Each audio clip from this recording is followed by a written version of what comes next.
Hi everyone, welcome to our new video. In today's video, I'm going to show you how to fix Capcut no internet connection problem.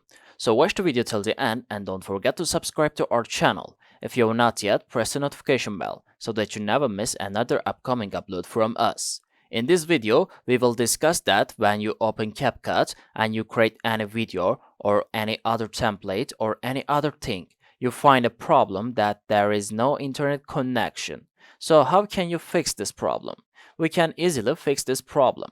First of all, you have to open your settings and here is the option of Wi-Fi or mobile networks. If you connected to Wi-Fi, click on Wi-Fi and turn this on. So after this, you may click on your Wi-Fi name and here is the option of remove this network. Click here and connect it again. If you are connected with mobile data, click on mobile networks and select your SIM and then here is the option of prefer network type. You may select auto 2G/3G/4G and then go back. Here is the option of Play Store. If you're using iPhone or iPad, you may open App Store and in search bar right here, CapCut. Open this and check that there is any update of CapCut.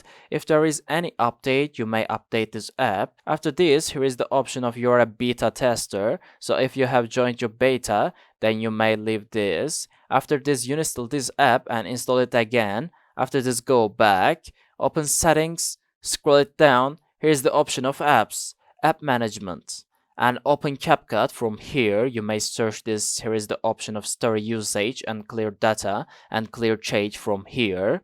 After this, go back, open settings again. In the last here is the option of system settings and in the last is the option of backup and reset.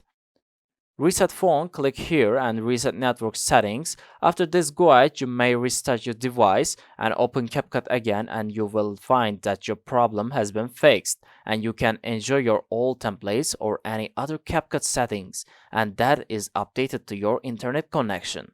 That is how it can be easily done. I hope the video was helpful to you. If it was, go ahead and give us a thumbs up. I'll soon be back with more videos like this. Thank you for watching.